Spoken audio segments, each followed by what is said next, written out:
Hey folks, it's Maxie here and welcome to another TEW2020 video. You join us today for our second pay-per-view with All Elite Wrestling.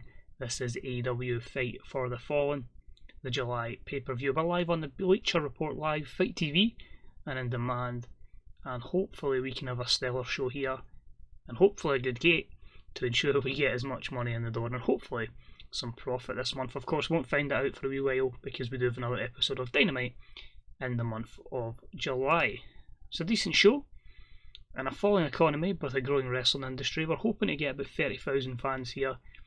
It's a generic venue. The closest we were even going to get was 21,000. Even higher, there wasn't anything in the 40s. So yeah, we're looking to go generic and hopefully, as I say, it never is the 31,000, so I'm hoping about 30, maybe 29,000 fans in attendance.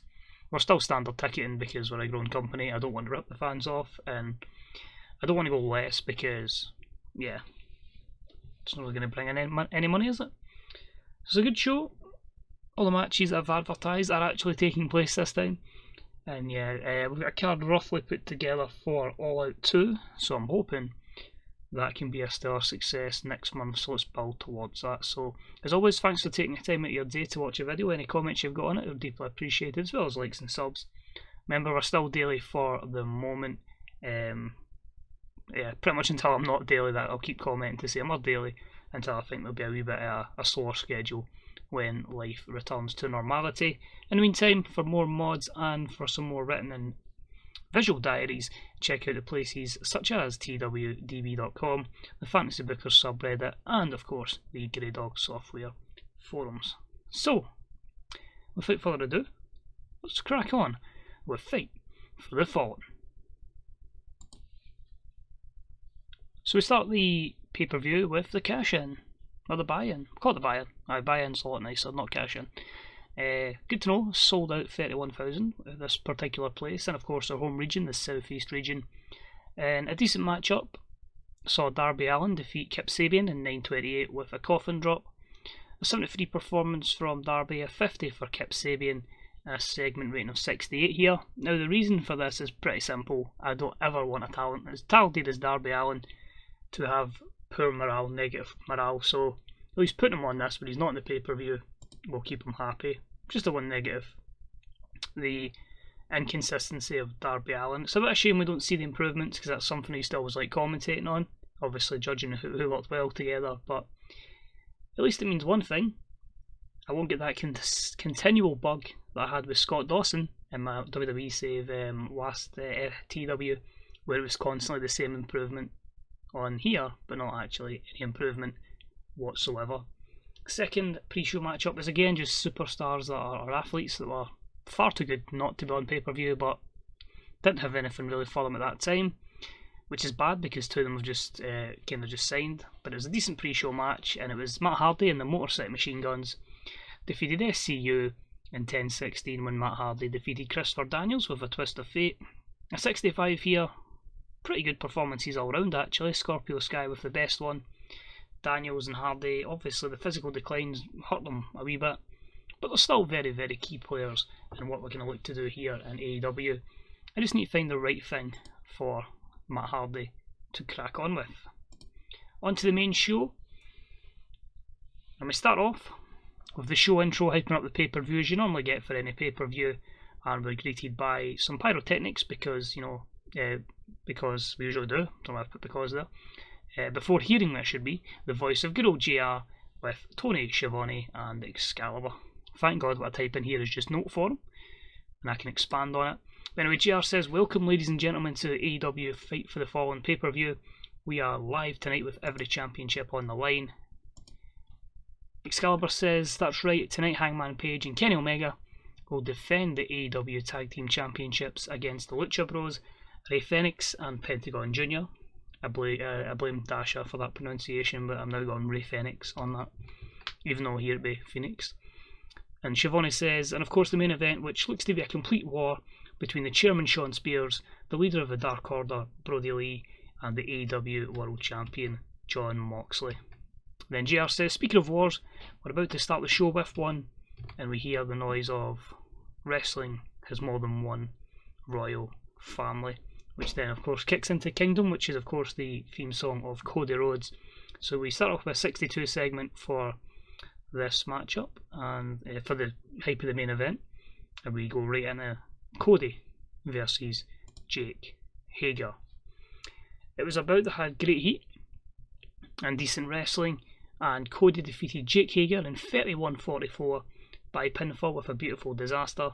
A 67 year, a 65 performance from Cody, a 59 from Hager. It continues the blood and guts storyline, although that will cease after this. Arn Anderson did some good work at ringside, and Cody benefited from a hot new move, and it got the crowd hotter as well. I'm expecting the length to be penalised here.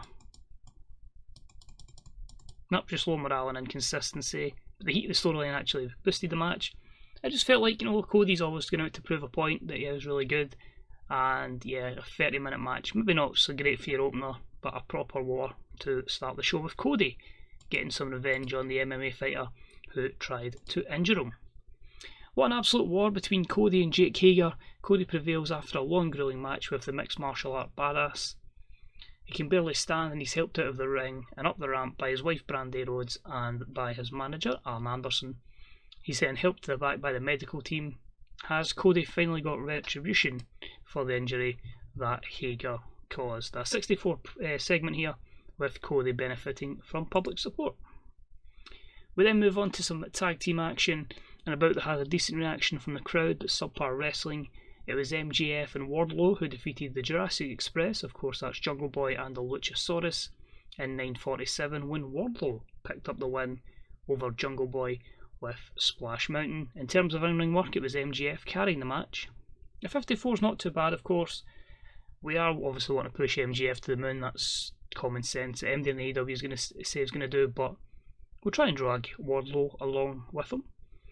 He was the weakest in his team, Luchasaurus with 39 and Jungle Boy with 44, and that was Wardlow off his game as well, so far, yeah, maybe pairing himself with MJF was not a bad idea as they pick up the win.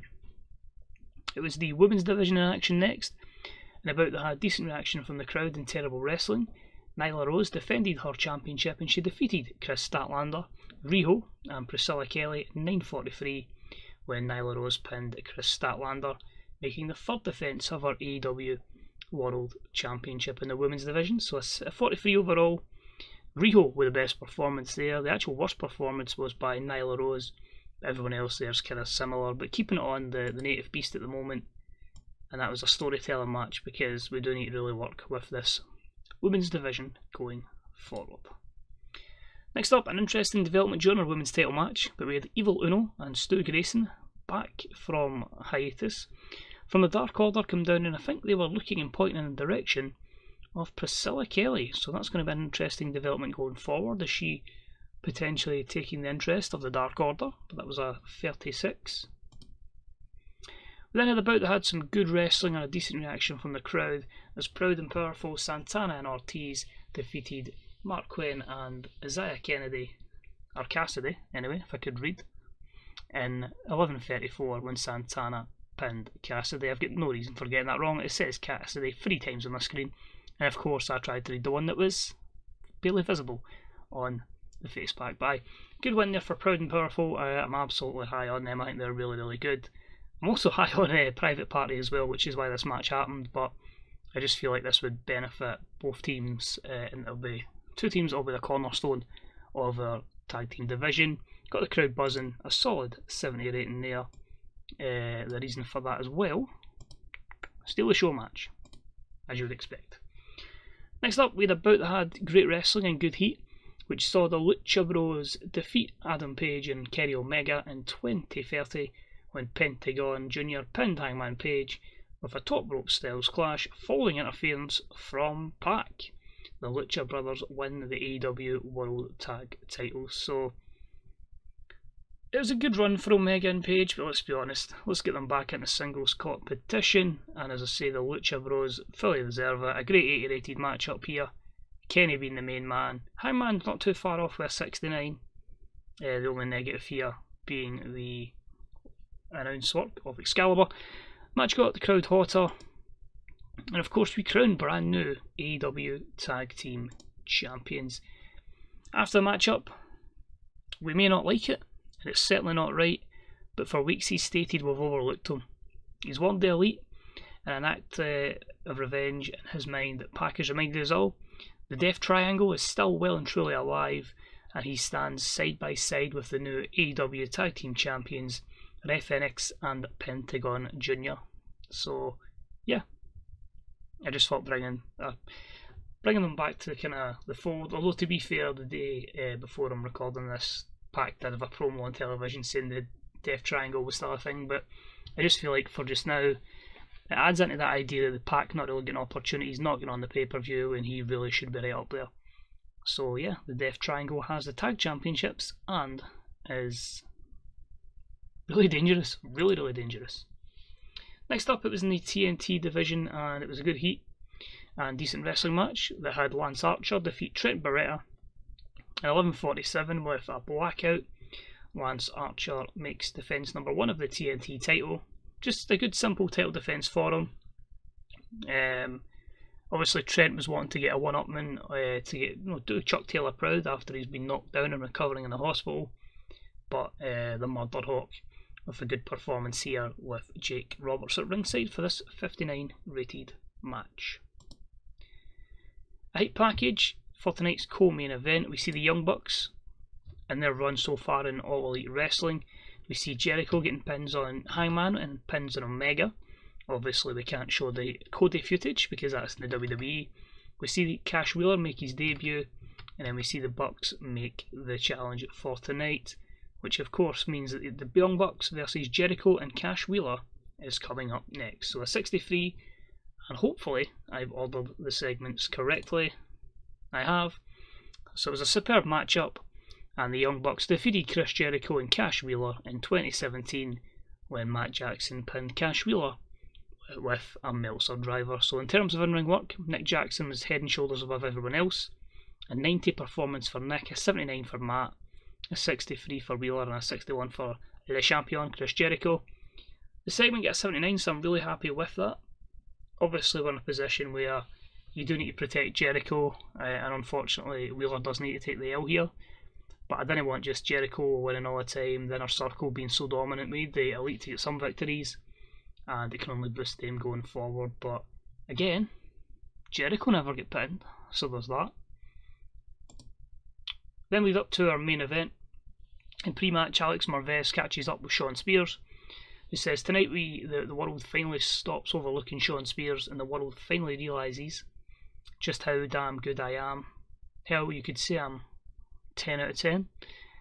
Tonight, I'll finally capture a world championship, and one that is the pinnacle of our industry. Plus, remember one thing, tonight is a triple threat match. Triple threat rules, no DQ, meaning the chairman can use a chair just how he wishes. So Moxley, I'll go to war with you, and Brodie Lee, if any of your minions decide to get involved, I'll take their goddamn head off with a chair. So a good promo there with Tully Blanchard in tow, and that got a 65. I'm not too confident in the main event. I'm hoping the co-main is carried. I might fluke this to a 70, but we'll see how it goes. Oh, it was actually very surprisingly good. But about the had great heat and good wrestling, and Jon Moxley defeated Brodie Lee and Shawn Spears in 25-11 when Jon Moxley defeated and pinned Shawn Spears with a Death Rider. Jon Moxley makes the third defence of the AEW World title. He carried the match, Spears as a weak link, and a solid 77 rating. Mox with 87, Brodie with 66, Spears with 53. Still far too early to take the title off of Moxley. We're only really just getting into the championship reign. And that finishes the show with a solid matchup. Overall, the show done a 78, so really happy with that. Two good matches to end the show. In fact, you could say 3 of the last 4, or 4 of the last 5 were actually very solid. Other things we need to look at is still working on who truly should be in the TNT title picture. Maybe looking a bit more at the women's division as well, because that's got a long way to go. The good thing is, this is just to start with Moxley, Lee and Spears. If we can get somebody up to Moxley's level on the heel side, then we could possibly crack into highest ratings we've ever had, highest matches, etc. going forward. But I'm certainly proud of that. And we'll jump back into the main screen and we'll see if it was financially a success, or if we are going to be freaking out going forward. So, oh, there you go. Look at the difference in that. Pay-per-view revenue is up by 100k. Workers were still going to be bad in. Where else are we making more money in? Not really too much. Right, well, obviously there's a few things we'll lose money in, but I think we'll still end up in the red again. But we are going to say slowly. Oh, there you go, ticket money. The ticket sales were a lot bigger. So if we can keep getting bigger as a company, the ticket sales are going to basically carry us into the white in this case in terms of finances, and yeah, we can start challenging bigger and bigger for WWE wrestlers should they come available. So like Nikki Storm was fine, she's in. That's contract I was willing to pay, but Kofi at 50 grand a month, I couldn't justify it because there's that many on bigger contracts here, and we wanted to be financially solid before we start going for more WWE guys. But knowing my luck, somebody will pop up at one point is ready to come in. Fans amazed by Eli Drake on NWA Power.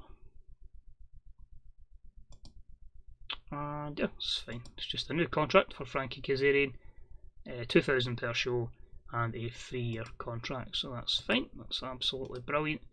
Mark Quinn's contract is expiring, so we'll need to renew that. Drug tests was 3,000. 640,000 people viewed it, and the buy rate was 0.44, which got us 222,470 buys. So overall, I'm pretty happy with that. It's quickly going to give Mark Quinn a contract while we're here. So at the moment he's making 500 per show. Let's go exclusive written.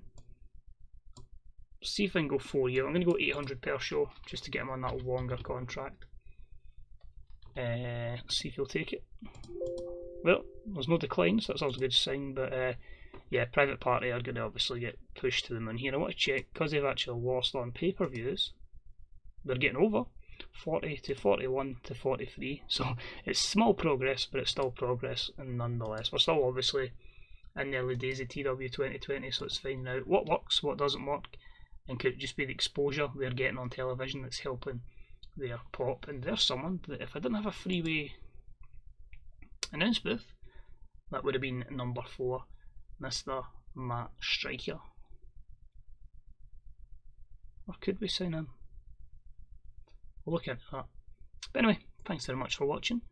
Hopefully see you for the next episode of AEW Dynamite as we head on to All Elite Wrestling All Out coming up in our next pay-per-view. So I've got 5 weeks to build to that, and hopefully it'll be a good show. So thanks for watching, take it easy, and hopefully I'll see you all soon.